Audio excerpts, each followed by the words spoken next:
আসসালামু আলাইকুম রহমতুল্লাহ। আশা করি আপনারা সবাই ভালো আছেন। আজকে যেই বিষয়টা নিয়ে আলোচনা করব সেটা হচ্ছে বাংলাদেশের সবচেয়ে চর্চিত এবং বাংলাদেশের তরুণদের যে আবেগ ভালোবাসা জায়গা সেটা হচ্ছে বাংলাদেশ ক্রিকেট। বাংলাদেশ ক্রিকেট নিয়ে যে উন্মাদনা সেটা আমার মনে হয় শুধু বাংলাদেশের যে জেনারেল শিক্ষিত সমাজ সেখানেই না, বরং মাদ্রাসায় যারা লেখাপড়া করে, যারা সবসময় মাদ্রাসার ভিতরে থাকে, তাদের ভিতরে একটা ব্যাপক উন্মাদনা দেখা যায়। যেমন ধরেন আমি নিজের কথা বলতে পারি। আমি যখন মাদ্রাসার হেফজ বিভাগে পড়তাম, আমার মনে আছে, আমি যদি ভুল না করি, এশিয়া কাপে বাংলাদেশে তখন হচ্ছে ফাইনাল খেলতেছিল। তো আমরা যেহেতু হেফজখানায় পড়তাম, সেহেতু আমরা দেখা যাচ্ছে এই খবর পাইতাম না যে এখন কত রান হইতেছে, বাংলাদেশের অবস্থা এখন কি, সিচুয়েশন কি, জিততেছে কি না। তো আমরা দেখা যাচ্ছে থাকতাম তিনতলায়, নিচতলায় যারা ছিল সিনিয়র ভাইরা, তো ওনারা আমাদেরকে এইভাবে দেখাইতো যে 10 রান লাগবে, 5 রান লাগবে, 1 রান লাগবে।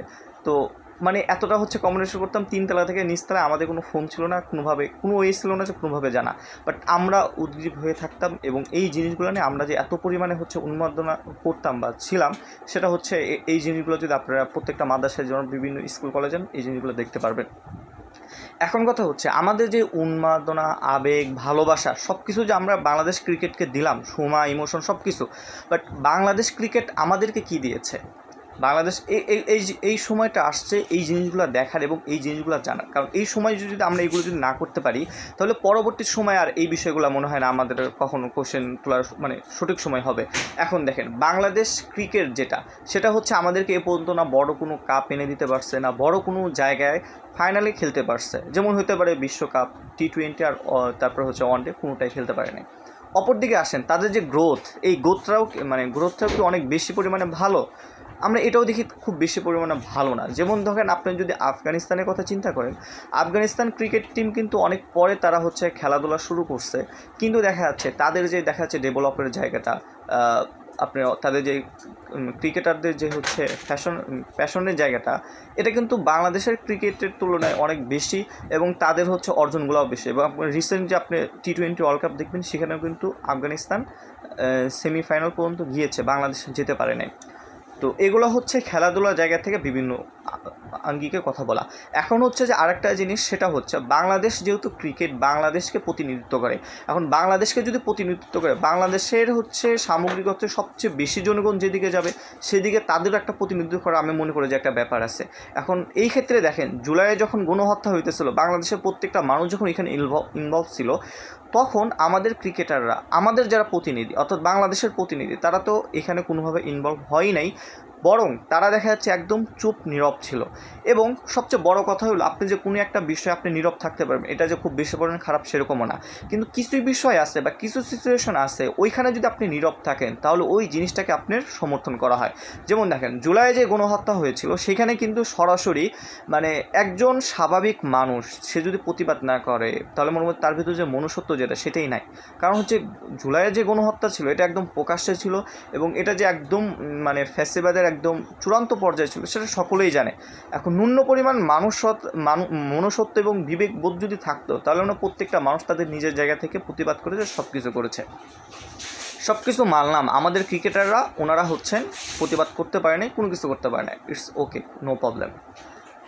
তার মানে কি এই আপনি এই সিচুয়েশনে, এই খারাপ মুহূর্তে আপনি হচ্ছে আপনার ফ্যামিলি নিয়ে ট্যুরে যাবেন, আপনার ফ্যামিলি নিয়ে মানে ঘুরতে যাবেন, ভালো সিচুয়েশন, আপনার একদম এমন একটা ভাব দেখা যাবে হাস্যোজ্জ্বল, মানে একদম ফুর্তিতে আসেন, এই জিনিসটা কি তখন শোভনীয় ছিল না?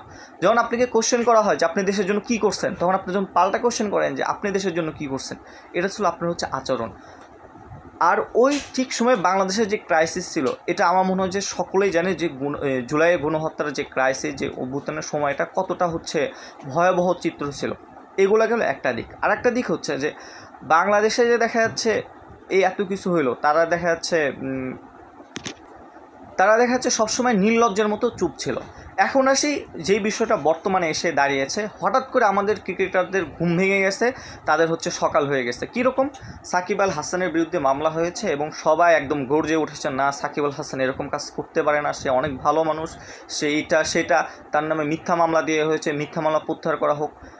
এই কথাগুলো অ্যানালাইসিস করার দরকার আছে, এই জিনিসগুলো আমাদের সামনে পরিষ্কার করার দরকার আছে। যেই ক্রিকেটাররা, যারা এর সাথে জড়িত, যারা এখন পোস্ট করতেছেন, তাদের বিরুদ্ধে আমার মনে হয় যে স্পষ্ট করার দরকার আছে।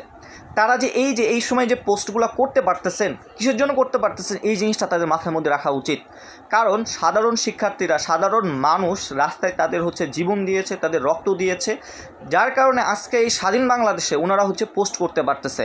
বাট ওনারা পোস্ট করতে পারলেও এই বাংলাদেশের সাধারণ মানুষের প্রতি, সাধারণ হচ্ছে ছাত্রদের প্রতি ওনারা হচ্ছে একদম অকৃতজ্ঞর মতো কাজ করতেছে, এবং তারা কখনো এই জিনিসটা ধারণ করে নাই। কীভাবে ধারণ করে নেয়? প্রথমত হলো, যখন তারা হচ্ছে স্বাধীন হয়েছে, স্বাধীন হওয়ার পর ওনারা কি কেউ ক্ষমা চেয়েছে যে ভাই আমি হচ্ছে এই আন্দোলন চলে গেছে, আন্দোলনের সময় আমি কোনো ভূমিকা রাখতে পারি নাই এবং আমি আপনাদের পাশে দাঁড়াতে পারি নাই, আমার পাশে দাঁড়ানো উচিত ছিল, আমি যেহেতু একজন হচ্ছে বড় মাপের ক্রিকেটার, আমি হচ্ছে একজন ইনফ্লুয়েন্সার, আমার এটা দরকার ছিল, আমি পারি নাই। তারা কি একবারের জন্য সরি বলছে? একবারের জন্য তারা মাপ চাইছে? তাদের কাজের মধ্যে কোনোভাবে মাপ চেয়েছে? তারা কখনোই চায় নাই। বরং উল্টা, যখন সাকিব আল হাসানের বিরুদ্ধে মামলা করা হয়েছে, তারা তো তখন সবাই ঝাঁপায় পড়ছে না, সাকিব আল হাসান নিরাপদ, হ্যান ম্যান ত্যান নানা কিছু বলে শেষ। এখন আসেন সাকিব আল হাসান কতটুকু নিরপরাধ, কতটুকু কি সাকিব আল হাসানকে ঘাটাঘাটি করে। সর্বপ্রথম আসি, যেহেতু সাকিব আল হাসান ক্রিকেটার একজন, তাহলে তার ক্রিকেট যেই ক্যারিয়ার সেটা নিয়ে আমাদের বিশ্লেষণ করা উচিত। এখন দেখেন, সাকিব আল হাসানের যত যা কিছু আছে আপনারা সব কিছু দেখতে পারবেন তার ব্যক্তিগত অর্জন। ব্যক্তিগত অর্জনের বাহিরে সে বাংলাদেশ ক্রিকেটকে কী দিয়েছে, আপনি এই জিনিসটা কমেন্টে জানাবেন, এই জিনিসটা আমার ইনবক্সে জানাবেন। যারা এই সাকিব আল হাসানকে নিয়ে এত বেশি উন্মাদনা দেখাইতেছেন, মায়া কান্না করতেছেন, অন্ধভক্ত হয়ে গেছেন, তারা হচ্ছে এই জিনিসটা হচ্ছে আমাকে দেখাবেন। দ্বিতীয় হলো, তার যে অর্জনগুলো আছে, তার যে ব্যক্তি লাইফ সাকিব আল হাসানের কী কী আছে সেগুলো আপনাদেরকে দুই একটা শিরোনাম বলি, তার নামের সাথে কী কী জড়ায় আছে। সেটা হলো, প্রথমত উনি হচ্ছে জুয়া যেই কেলেঙ্কারি সেটার সাথে জড়িয়ে আছে, তারপরে শেয়ার বাজারের কেলেঙ্কারির সাথে জড়িত আছে, তারপরে আপনি দামি যেই নির্বাচন হইলো, অর্থাৎ যেই নির্বাচনে কোনো ভোট হয় নাই, এই নির্বাচনে এই বিষয়টিকে সাকিব আল হাসান জানতো না যে এই নির্বাচন একটা হচ্ছে পাতানো নির্বাচন, এই নির্বাচন জনগণের তামাশা নির্বাচন। ওই নির্বাচনে সাকিব আল হাসান কে যেতে বলছিল? সাকিব আল হাসান নিজে ইচ্ছাই গেছেন, নিজে ইচ্ছা সে ফ্যাসিবাদের সে হচ্ছে অংশীদার হয়েছে। এখন এই মায়াকান্না কেন করতেছে সে? এখন তার বন্ধুরা এগুলো মায়াকান্না কেন করতেছে? তাদের উচিত, আমার মনে হয় বাংলাদেশ সরকারের যারা সাকিব আল হাসানকে নিয়ে মায়াকান্না করতেছে সবগুলোর সহ জেলে দিয়ে ভরে রাখার জন্য, এবং প্রত্যেকের নামে হচ্ছে মামলা দিয়ে তাদেরকে হচ্ছে আইনের আওতায় আনার জন্য। কারণ দেখেন, একজন মানুষ অপরাধী, তাকে বাঁচানোর জন্য সবাই একদম জানে উপরে লাগছে, সবার বন্ধুত্ব, ফ্রেন্ডশিপ সব কিছু উঠা করছে। ভাই আপনারা বাংলাদেশের ক্রিকেটার, বাংলাদেশ নিয়ে আপনাদের কখনো কোনো চিন্তা হয়নি, বাংলাদেশের জনগণ নিয়ে আপনাদের কখনো চিন্তা, যে জনগণের জন্য আপনারা ক্রিকেটার, যেই জনগণের জন্য আপনারা সেলিব্রিটি, আপনারা হচ্ছেন আসছেন ফ্রেন্ডশিপ করতে।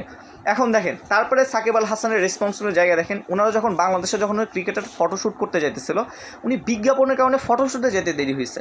অর্থাৎ ওনার মেইন জায়গা হচ্ছে জাতীয় দলের বাদ দিয়ে উনি ফটোশ্যুটে। আর বাংলাদেশের ক্রিকেটারদের মনে হয় যে ব্যক্তিগত যে চর্চা, অমুক ফ্রেন্ড, অমুক ক্যাসাল, অমুক বইয়ের স্ট্যাটাস, অমুকই প্রফেশনাল জায়গার মতো কখনোই রাখেন না। এগুলো নিয়েও কথা বলা দরকার, কিন্তু এগুলো নিয়েও সেভাবে কথা হয় না। এখন আসছেন বাংলাদেশের ক্রিকেটারদের প্যাশনের জায়গা, তারা আসলে কতটুকু তাদের প্রফেশন নিয়ে খুব বেশি সিরিয়াস। আমার মনে হয় বাংলাদেশের ক্রিকেটাররা যতটা তারা দেশপ্রেম, যতটা তারা দেশকে ধারণ করে, তার থেকে বেশি তারা টাকা ধারণ করে। আপনি যদি টাকা দিয়ে বলেন সাকিব আল হাসান বা অন্য ক্রিকেটারকে যে বাবা তোমাকে হচ্ছে টাকা দিলাম কয়েক লাখ টাকা, তুমি হচ্ছে এখানে নাচবা, ওরা দেখা যাচ্ছে সেই নর্তকীর মতো এসে নাচতেও তারা রাজি আছে। আপনি যদি বলেন যে তাদের উলঙ্গ হয়ে নাচতে হবে, এমন এরা বেলার জন্য সেটাতেও রাজি হয়ে যাবে। এই হচ্ছে তাদের হচ্ছে মজাদার জায়গা, সম্মানের জায়গা। এখন আসি, অনেক হচ্ছে মায়াকান্না করতেছেন সাকিবের নামে। কি করা হয়েছে? সাকিবের নামে মিথ্যা মামলা করা হয়েছে।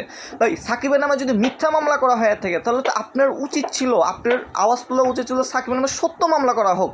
সাকিবের নামে কেন মিথ্যা মামলা করা? আপনি এটা না করেন, তার মানে মামলা করা হয়েছে এটার জন্য কেন কাটতেছেন? আপনার তো ন্যূন পরিমাণও দেখা যাচ্ছে সাধারণ জ্ঞানের অভাব আমার কাছে মনে হইতেছে। কারণ আপনি আন্দোলন করবেন যে তার নামে সত্য মামলাগুলো করা হোক। সে যে হচ্ছে এই যে দামি নির্বাচন যে করছে, সেই নির্বাচনে সে ফ্যাসিবাদের অংশ যে, সেটার জন্য করা হোক। কিন্তু আপনারা এই আওয়াজটা কখনোই তুলতেছেন না। আপনারা সব কিছু ভুলে গেছেন, শুধু সাকিব বলতে বলতে একদম অন্ধভক্ত হয়ে গেছেন। অর্থাৎ আরেকটা জিনিস আমি বলি, ধরেন বাংলাদেশে এই যে ক্রিকেট দল বা হ্যান্ডম্যান এগুলো যদি না থাকে, তাহলে বাংলাদেশের কী হবে বলেন আমাকে? বাংলাদেশে কি একদম মহাভারত একদম অশুদ্ধ হয়ে যাবে? বাংলাদেশকে একদম অচল হয়ে যাবে? বাট অপর পক্ষে আপনি তাকায় দেখেন, বাংলাদেশে যদি, ঠিক আছে, বাংলাদেশে যদি কোনোভাবে যদি বাংলাদেশে যদি আবার যদি ন্যায় বিচার না থাকে, অর্থাৎ স্বাধীনতা না থাকে, তখন কি হবে? অর্থাৎ আপনাদের স্বাধীনতা নিয়ে কোনো কনসার্ন নাই, আপনাদের হচ্ছে ন্যায় বিচার নিয়ে কোনো নাই। আপনি হচ্ছে একজনের ভক্ত হয়েছেন, এখন বলা লাগে না তার হচ্ছে এই ধরে টানাটানি শুরু করছেন যে হ্যাঁ তাকে কেন মামলা দেওয়া হলো, হ্যান হলো, ত্যান হলো। লজ্জা শরম যদি কিছু থাকতো আপনাদের, তাহলে আপনারা আন্দোলন করতেন, আপনারা বলতেন হ্যাঁ সে আমার প্রিয় মানুষ, আমি চাই সে ন্যায় বিচার পাক, সে যে দোষ করছে সেই দোষেরই যেন শাস্তি পায়, এর বাহিরে যেন সে শাস্তি না পায়। বাট আপনারা ঠিক তার উল্টা করতেছেন। এই হচ্ছে বর্তমান অবস্থা। আবার আরেকটা জিনিস বলি, বাংলাদেশের ক্রিকেটাররা যারা হচ্ছেন অনেক সময় করেন, তারা হচ্ছে দেখলাম সাকিব আল হাসানের নির্বাচনের প্রচারণাতে অংশগ্রহণ করছে। এটা কী ধরনের বেহায়া মানে নির্লজ্জতা! একটা দেখাচ্ছে আপনার রাজনৈতিক দলের সাথে আপনি ইনভলভ হয়ে যেতেছেন। বাংলাদেশ দলকে যখন জাতীয় মানে আওয়ামী লীগের একটা দেখাচ্ছে হিসাবে করা হইতেছিল, তখন কেন আপনারা কোনো আওয়াজ তোলেন নাই? সাকিব আল হাসান সহ মাশরাফি মুর্তজা আরও যারা ছিলেন, এদেরকে যখন আওয়ামী লীগ ব্যবহার করতেছিল, তখন আপনাদের আওয়াজ তোলা উচিত ছিল যে দেখেন প্রিয় আইডল, আপনি এগুলোতে যায়েন না, এগুলোতে যাওয়া আপনার উচিত না। বাট তখন তো আপনারা এই কাজগুলো করেন নাই। এখন এসে আপনারা মায়া কান্না জুড়ে দিচ্ছেন, হ্যান হয়েছে ত্যান হয়েছে।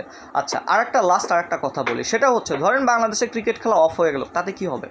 বাংলাদেশে কি আহামরি একদম ক্ষতি হয়ে যাবে? কিছুই হবে না। পৃথিবীতে অনেক দেশ আছে যেখানে দেখা যাচ্ছে ক্রিকেট খেলা নাই, তারা অলরেডি চলতেছে, খুব ভালো চলতেছে, তাদের সব কিছু ঠিক আছে। ক্রিকেট খেলা না হলে বাংলাদেশে একদম আহামরি কিছুই হয়ে যাবে না। বাট আমরা ক্রিকেটকে ভালোবাসি, ক্রিকেট আমাদের আবেগের জায়গায় উন্মোদনের জায়গা আছে। বাট আমি এটাও বলতে পারি, বাংলাদেশের এই কার্যক্রম, ক্রিকেটারদের এই কার্যক্রমের কারণে আমার মনে হয় বাংলাদেশে যা ইয়াং জেনারেশন আছে, এদের ম্যাক্সিমাম, এদের 90% খেলা থেকে আর খেলার কী হলো না এরকম খোঁজখবরই রাখে না। একটা সময় যেই ক্রিকেট প্রেমী যেই মানুষগুলো ছিল, যারা দেখা যাচ্ছে খেলা হলে রাস্তায় হোক, সব জায়গায় মানুষের খেলার কী হলে আপডেট রাখতো, আপনি নিজে হচ্ছে করে দেখেন এই মানুষগুলো আর এখন কোনো আপডেট রাখে না। কারণ কি জানেন? কারণ হচ্ছে বাংলাদেশের জনগণকে তারা কখনো ধারণ করতে পারে না। আর যেহেতু বাংলাদেশ ক্রিকেট জনগণকে, বাংলাদেশকে প্রতিনিধিত্ব করতে পারে না, ধারণ করতে পারে না, অতএব এই ক্রিকেট দল না থাকলে কিচ্ছু হবে না। দরকার হলে আবার নেপালের মতো নতুন দেশের মতো শুরু করা হোক, এবং ন্যায়ের ভিত্তিতে যারা সবচেয়ে মেধাবী তারা জায়গায় পাক। বাংলাদেশ ক্রিকেট 5-6 বছরে খুব ভালো পর্যায়ে যাবে, এই বিশ্বাস আমরা রাখি। এবং বাংলাদেশের ক্রিকেটকে ভালোবাসে, ক্রিকেট মেধাবী অনেক স্টুডেন্ট আছে, তাদেরকে জায়গা দিলে অনেক কিছু তৈরি হবে। আমি অবশ্যই এটা হচ্ছে বাংলাদেশের প্রেক্ষাপটে সত্য, এবং এটা হবে ইনশাল্লাহ।